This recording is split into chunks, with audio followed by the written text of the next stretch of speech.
오늘 설교는 이사야서 58장의 말씀을 가지고 하나님께서 기뻐하시는 금식이라는 제목으로 아동부를 섬기고 있는 신발근 전도사님께서 전하시겠습니다. 하나님의 은혜가 여러분에게 임하시기를 바랍니다.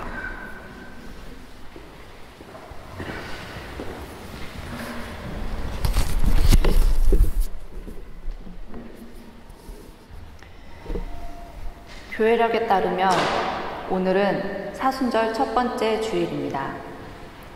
교회 전통을 살펴보면 그리스도인들은 특별히 사순절 기간 동안 예수님의 삶에 대해 깊이 묵상하고 그가 남긴 발자취를 되새기곤 했습니다. 사순절은 부활절 6주 전 수요일에 시작하는데 이 날을 제의 수요일이라 부릅니다. 제의 수요일에 독일교회는 함께 모여 기억하라 그대는 흑이니 흑으로 돌아가리라 는 고백과 함께 이마에 제를 바른 뒤 참회 연도를 드리지요. 올해는 지난 2월 26일 수요일부터 사순절로 지켜지고 있습니다. 이 기간의 날짜를 세어보시면 아시겠지만 40일이 넘습니다. 그 이유는 주일을 제외하고 40일 동안의 기간을 나타내기 때문입니다. 초대교회에서 사순절은 40일과 관계없이 시작되었습니다. 초대교회는 부활절을 기다리며 금식하는 관습을 가지고 있었을 뿐이었습니다. 부활잔치의 기쁨을 만끽하기 위해 실제로 금식하며 육체가 목마르고 배고프게 했었죠. 이것은 우리의 심령도 마찬가지입니다. 금식을 통한 우리의 연약함과 한계를 되새길수록 우리 삶에 사랑과 생명을 더하시는 하나님의 은총을 더 실감할 수 있습니다. 이러한 관습이 교회의 절기로 정착한 것은 325년 니케아 공의회의 결정에 의한 것입니다. 예수님의 광야 40일 금식 기간, 출애굽한 이스라엘이 40년 광야 생활을 그 말씀의 의미를 두고 40일로 확정했습니다. 이 기간 동안 교회는 자신의 욕망을 비우고 하나님의 꿈이 들어설 수 있도록 자신의 마음을 다스렸습니다. 2020년 사순절 첫 번째 주일에 우리는 독일에서 하나님께 예배를 드리고 있습니다. 독일 교회는 사순절을 어떻게 보낼까요? 독일에 오기 전 한국에서 유럽 교회들이 많이 위태로워졌다라는 얘기를 듣곤 했습니다. 특히 종교개혁이 일어났던 이 독일 땅이 신앙보다는 신학을 중요하게 생각한다는 이야기를 듣곤 했었죠. 그런데 독일에 와서 보니 실상은 조금 다른 것 같습니다. 사순절이 시작되기에 앞서서 독일 친구들이 저에게 질문을 했습니다. 너는 이번에 무엇을 금식할 거야? 라고요. 그러면서 친구들은 나는 이번에 커피를 금식할 거야. 나는 이번에 핸드폰으로 인터넷 사용을 금식할 거야. 나는 이번에 육식을 금식할 거야. 라고 하더군요. 각자 평소에 좋아하던 것, 즐겨 찾던 것, 혹은 삶 속에서 익숙한 습관으로 자리 잡은 것들을 절제하면서 사순절을 보낼 계획을 세우고 있었습니다. 사순절 기간 동안 스스로를 돌아보며 예수님의 삶을 온몸으로 느끼기 위해서 말이죠. 마태복음 9장 14절 말씀을 보니 세례 요한의 제자들이 예수님을 찾아와 질문을 합니다. 우리와 바리새인들은 금식을 하는데 당신의 제자들은 왜 금식을 하지 않습니까? 참고로 누가복음 18장 12절에 따르면 당시 바리새인들은 일주일에 2번씩 금식을 했습니다. 그런데 당시에는 금식을 통해 자신의 신앙을 과시하려는 사람들이 많았던 것 같습니다. 그래서 마태복음 6장 16절부터 18절을 보면 예수님께서 다음과 같이 말씀하십니다. 너희는 금식할 때에 위선자들과 같이 슬픈 기색을 띠지 말아라. 그들은 금식하는 것을 남에게 보이려고 얼굴을 흉하게 한다. 내가 진정으로 너희에게 말한다. 그들은 자기네 상을 이미 받았다. 너는 금식할 때에 머리에 기름을 바르고 낯을 씻어라. 그리하여 금식하는 것을 사람들에게 드러내지 말고 보이지 않게 숨어서 계시는 내 아버지께서 보시게 하여라. 그리하면 남모르게 숨어서 보시는 내 아버지께서 너에게 갚아주실 것이다.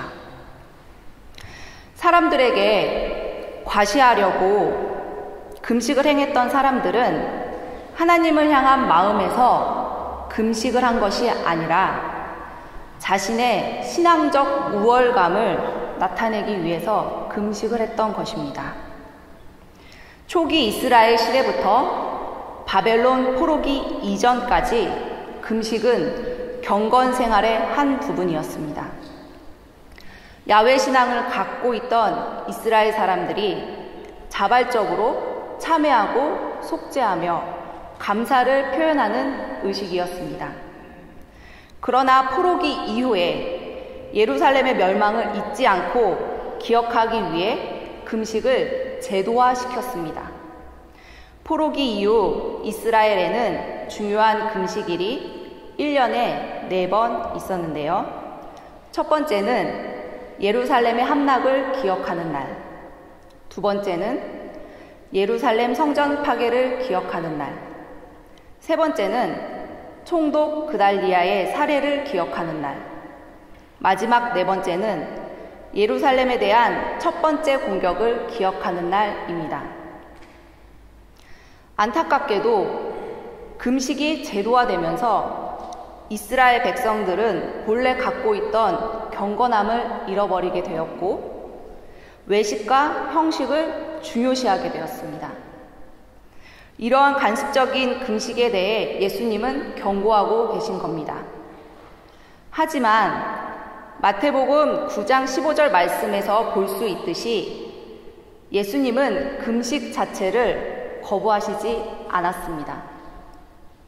외식과 형식만을 중요하게 생각하는 금식에 대한 경고는 구약성서에서도 찾아볼 수 있습니다.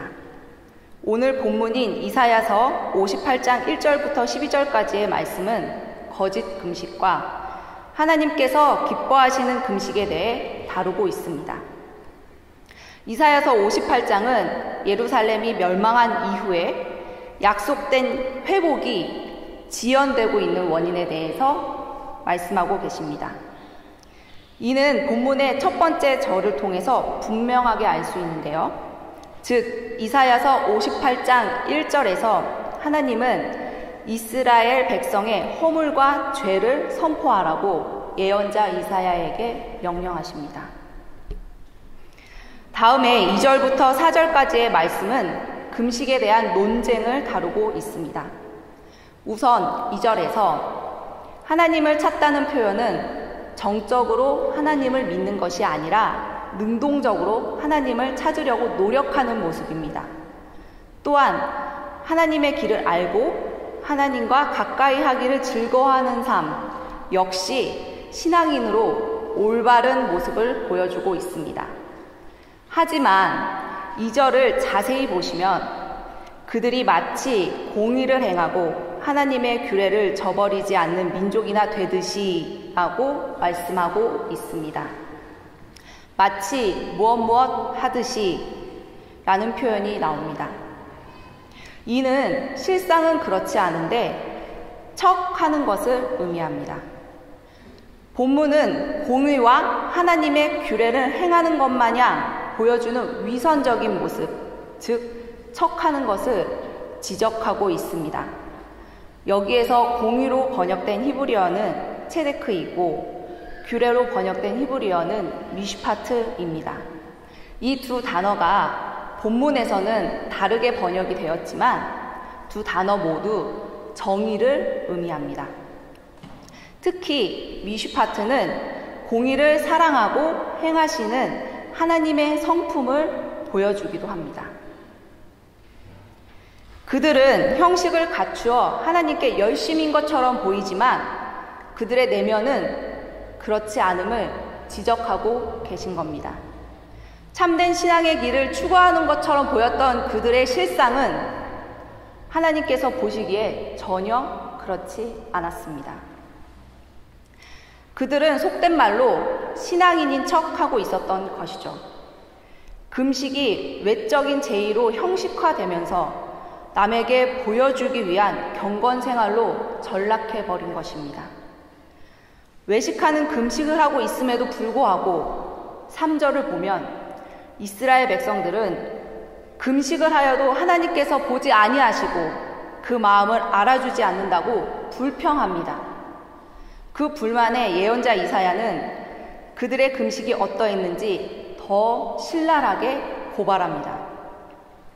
그들은 금식을 목적을 위한 수단으로 이용했을 뿐입니다.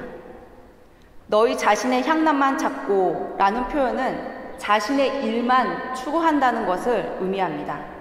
또한 그들은 일꾼들에게 무리하게 일을 시킵니다. 금식을 통해 하나님과의 올바른 관계를 회복하고 개인적 성찰을 하기보다는 자신의 즐거움을 추구하고 경제적 이득을 취하려고 한 것입니다. 그들의 금식은 단지 계산적인 행동이었을 뿐이고 심지어 그들에게 속한 노동자를 억압했을 뿐이었습니다. 이기적인 이윤만을 추구하는 금식이었습니다. 더 나아가 4절을 보시면 그 금식 가운데 시비와 싸움이 일어났던 것을 알 수 있습니다. 금식의 날에 폭력 행위가 발생했던 겁니다. 그들의 금식 행위에는 진정성이라고는 찾아볼 수 없었습니다. 이러한 잘못된 금식의 모습을 지적한 예언자 이사야는 6절과 7절 말씀을 통해 하나님께서 기뻐하시는 금식이 어떠한 것인지 알려줍니다. 내가 기뻐하는 금식은 부당한 결박을 풀어주는 것, 멍에의 줄을 끌어주는 것, 압제받는 사람을 놓아주는 것, 모든 멍에를 꺾어버리는 것, 바로 이런 것들이 아니냐. 또한 굶주린 사람에게 너의 먹거리를 나누어 주는 것, 떠도는 불쌍한 사람을 집에 맞아들이는 것이 아니겠느냐. 헐벗은 사람을 보았을 때에 그에게 옷을 입혀주는 것, 너의 보륙을 피하여 숨지 않는 것이 아니겠느냐. 6절에서는 참된 금식의 태도를 4가지로 말씀하고 계시는데 이것은 결국 압제에 시달리는 공동체의 구성원을 구출하라고 요구하고 계신 겁니다. 7절에서는 이웃사랑의 실천에 대해 구체적으로 설명합니다. 양식을 나누고 거처를 나누고 입을 것을 나누라는 것입니다. 즉 살아가는데 절대적으로 필요한 의식주만큼은 소외된 이웃과 함께 나누라는 것입니다. 7절의 마지막은 약하고 가난한 자들을 너의 고륙이라고 표명합니다. 여기에서 너의 고륙은 아담과 하와로부터 비롯된 우리의 자매요 형제이며 모든 이웃을 의미합니다. 그러므로 하나님께서 이스라엘 백성에게 바라셨던 금식이란 금식을 통해 정신적으로, 육체적으로, 물질적으로 자신을 비워내고 공동체 안에서 더 나아가 어려운 이웃들에게 샬롬의 상태가 이루어질 수 있도록 하나님의 정의를 실현하는 것입니다. 말씀 속에 예언자 이사야는 하나님께서 원하시는 것은 하나님의 정의가 실현되는 것이라고 말하고 있습니다. 1977년 미국인 법사회학자인 엘버트 이글래시는 회복적 정의에 대해서 말했습니다. 그는 회복적 정의란 범죄로 인한 피해를 복구하고 장래에 일어날 수 있는 피해를 줄이는 데 초점을 두는 것이며 또한 공동체의 맥락에서는 개인의 변화 가능성과 깨어진 관계 및 도덕적 질서의 치유 가능성을 담지하는 것이라고 설명합니다. 이러한 회복적 정의는 성서 안에서도 찾아볼 수 있습니다. 즉 회복적 정의의 궁극적인 지향점이자 가장 잘 실현된 모습이 하나님께서 말씀하신 샬롬의 상태입니다. 샬롬이란 사물이 있어야 하는 모습 그대로 있는 올바름의 상태입니다. 물리적, 물질적으로 불편하지 않은 상태, 하나님과 인간 사이에서 그리고 인간 관계 안에서 대립과 갈등이 없이 평화롭게 살아가는 상태, 도덕적 혹은 윤리적 차원에서 정직함이나 성실함이 바로 샬롬의 상태입니다. 하나님께서 기뻐하시는 금식은 샬롬을 위한 노력이 동반돼야 합니다. 금식은 히브리어로 촘이라고 합니다. 식사의 전부 혹은 일부를 중단하는 일 또는 그것을 실행하는 기간을 말합니다. 금식한다는 의미와 함께 절제한다는 의미도 지닌 히브리 동사 춤에서 파생된 명사입니다. 이사야서 58장 6절과 7절 말씀은 금식이라는 자기 절제를 통해 타자를 돕고 구제하여 하나님의 나라의 정의가 실현되는 모습을 보여주고 있습니다. 하나님께서 원하시는 금식과 경건이란 하나님 앞에서 자기를 억압하는 형태로 행해지는 자기 의적인 행위가 아닙니다. 금식 기간 동안 하나님 앞으로 나아가 하나님과의 관계 안에서 사랑을 회복하고 금식이라는 자기 절제를 통해서 공동체와 이웃과의 관계 속에서 사랑을 실천하는 것입니다. 하나님이 기뻐하시는 금식의 결과를 이사야서 58장 8절 이하에서 말하고 있습니다. 공동체가 하나님께서 기뻐하시는 금식을 행하면 아침 노을 같은 빛이 드리우고 치료가 빠르게 일어나며 야훼의 영광이 지켜주실 겁니다. 그리고 신실하신 하나님께서는 우리와의 대화 속에서 기도와 간구를 들어주실 겁니다. 본문 9절과 10절의 말씀을 보겠습니다. 내가 너의 나라에서 무거운 멍에와 온갖 폭력과 폭언을 없애버린다면 내가 너의 정성을 굶주린 사람에게 쏟으며 불쌍한 자의 소원을 충족시켜주면 말씀에서 볼 수 있듯이 하나님께서는 이스라엘 백성에게 생활 태도의 변화를 요구하십니다. 여기에서 멍에란 경제적, 정치적, 사회적 모든 형태의 억압을 의미하며 폭력과 폭언은 조롱하는 몸짓이나 법률적 고발까지도 의미하고 있습니다. 이러한 행위들을 공동체가 이제 그만 멈추고 굶주리고 괴로운 이웃들을 돌봐야 한다고 예언자 이사야는 말하고 있습니다. 이러한 하나님의 요구가 공동체 안에 이루어질 때 본문에서 말씀하신 것처럼 하나님께서 우리 안에 역사하실 겁니다. 하나님께서 샬롬의 빛으로 인도하시고 영혼을 만족하게 하시며 우리 공동체를 보살펴 주실 겁니다. 특히 본문의 12절에서 말씀하시듯 하나님께서는 황폐한 공동체의 완벽한 회복, 구원을 약속하십니다. 종교 철학자 마르틴 부버는 구원이란 축복의 상태를 의미하는 것이 아니라 인간과 하나님 사이에서 그 대화 관계가 지속되는 것을 묘사하는 것이라고 정의합니다. 예언자 이사야의 말씀을 우리의 삶 속에서 살아낼 때에 기도를 통한 하나님과의 대화 관계가 개선되고 하나님의 구원 사역이 우리 삶 안에서 나타나게 되는 것입니다. 지금까지 살펴본 예언자 이사야의 본문 말씀을 통해 우리는 하나님께서 기뻐하시는 금식이 공동체를 향하고 있음을 알 수 있습니다.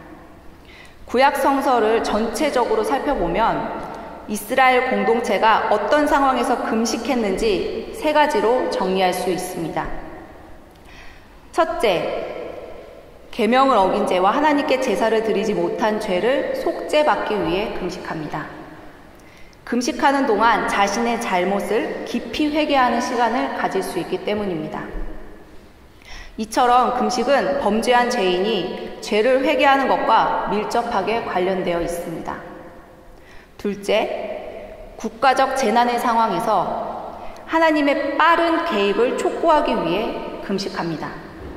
전쟁, 전염병과 같은 큰 질병, 장례, 재앙 또는 기근의 때 등 큰 재난을 당할 때 금식하면서 자복하고 회개하는 일들이 언제나 병행되고 있음을 우리는 성서를 통해 알고 있습니다. 마지막으로 오늘 본문처럼 하나님의 정의를 이 땅에 실현하기 위해 금식합니다. 참된 금식은 사회적 억압을 제거함으로써 자유와 해방을 얻게 합니다. 하나님께서 기뻐하시는 금식이란 개인적 영성의 회복에서 그치는 것이 아니라 공동체 안에서 나눔을 통하여 사회적 영성의 실현까지 나아가는 것입니다. 오늘은 사순절 첫째 주일입니다. 전례 신학자인 알렉산더 슈메만은 사순절을 가리켜 다음과 같이 말합니다. 사순절기는 여정이요 순례이다. 사순절기에 우리는 밝은 슬픔 안으로 첫 발을 내디디면서 저 멀리 있는 종착지를 응시한다. 그것은 부활의 기쁨이요 하나님 나라의 영광으로 들어가는 입구이다. 지난 교회사 속에서 믿음의 선진들은 사순절 기간 동안 교회의 전통을 따라서 순례의 여정을 걸었습니다. 예수님께서 먼저 걸으셨던 고난의 길을 따라 걸었습니다. 하지만 오늘날 부활의 기쁨을 알고 있는 우리에게 이 길은 꼭 슬프고 힘든 길만은 아닙니다. 저 멀리에서 우리를 기다리고 있는 부활의 종착지를 알고 걸어가는 거니까요. 그래서 알렉산더 슈메만은 사순절의 첫 걸음을 밝은 슬픔과 함께 걸어간다고 표현했습니다. 그러나 안타깝게도 사순절 첫 걸음을 내딛는 우리에게 2020년 사순절은 밝은 슬픔으로만 느껴지지 않습니다. 예수 그리스도의 순환이 어떠한 고통과 두려움인지 감히 짐작할 수는 없지만 연약한 인간인 우리에게는 코로나19의 재난 아래서 두려움과 공포에 빠져 있습니다. 흑사병이 창궐했을 때의 두려움이 이런 것이었을까 싶습니다. 언제 끝날지 모르는 재난의 속에서 인류는 신음하고 절망하고 있습니다. 그래서인지 올해 사순절은 더 큰 고난의 절기가 될 것으로 느껴집니다. 사순절기 동안 교회는 전통을 따라 주님의 고난을 각자의 삶 속에 새기며 금식을 하였습니다. 모두의 상황은 다르지만 각자의 삶 속에서 하나님께서 기뻐하시는 금식을 행했으면 좋겠습니다. 하나님께서 기뻐하시는 금식이란 단지 개인의 신앙 생활에만 머무는 것이 아니라 자신의 삶을 비워내어 한 발짝 더 나아가 눈을 들어 개인 너머에 있는 공동체를 돌아보며 섬기는 금식입니다. 단지 곡기를 중단하는 것만이 아니라 내 삶의 일부분을 포기하고 절제하여 공동체와 지역사회를 섬기며 하나님의 정의를 실현하는 것, 그것이 바로 하나님께서 기뻐하시는 금식입니다.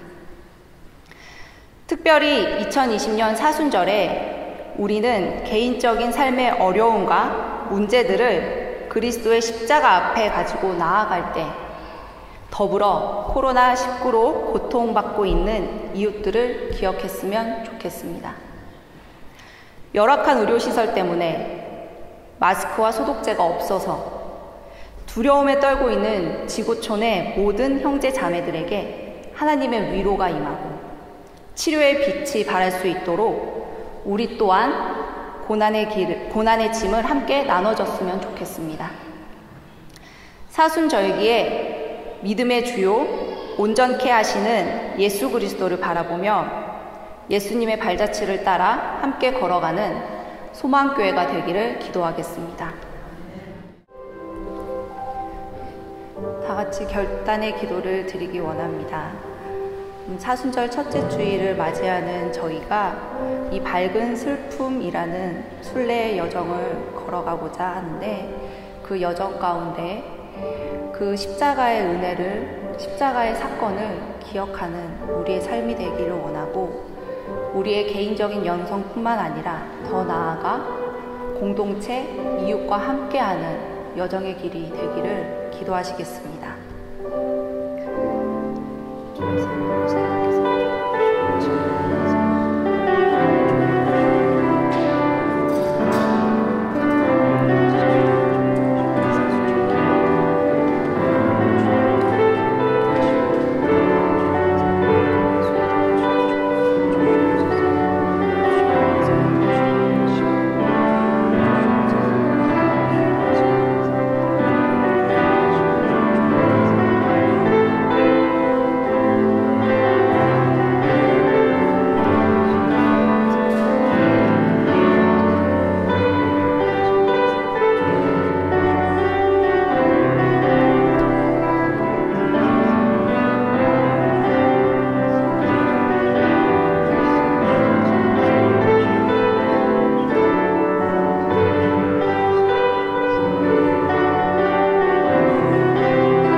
자비로우신 하나님, 사순절 첫째 주일에 소망교회 공동체가 함께 모여 밝은 슬픔이라는 순례의 여정을 걸어가고자 합니다.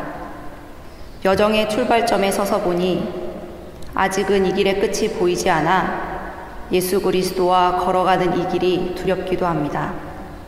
험난한 세상은 당신이 걸어가셨던 십자가의 길은 미련한 길이니 힘들면 이제 그만 십자가를 내려놓아도 괜찮다고 유혹합니다. 하지만 우리는 예수님께서 광야에서 40일 금식을 하시며 사탄의 유혹을 이기셨던 것을 기억합니다. 간절히 기도하오니 우리도 기도와 절제로 육체의 욕망을 이기고 당신과 함께 이 순례의 여정을 끝까지 걸어가게 하십시오. 더불어 간구하는 것은 사순절의 순례가 나만을 위한 개인적인 영성에서 끝나지 않고 교회와 지역사회, 더 나아가 열방과 함께 걷는 길이 되도록 주께서 이끌어 주십시오. 공의로우신 하나님께서는 우리의 목소리에 귀 기울여 주셔서 코로나19 확산으로 혼란과 불안 속에 있는 이 땅에 평화를 내려 주십시오. 어려운 시기를 이겨내고자 애쓰는 자매 형제들에게 생명과 이웃의 존엄, 사랑과 연대의 중요성을 더 깊이 깨닫게 하시고, 그리하여 예수 그리스도와 함께 하나님께로 돌아가는 순례의 여정 끝에서 부활의 기쁨이요 은총을 누리게 하십시오. 의로운 태양으로 떠올라 구원의 빛으로 온 인류를 회복해 하실 예수 그리스도의 이름으로 기도드립니다. 아멘.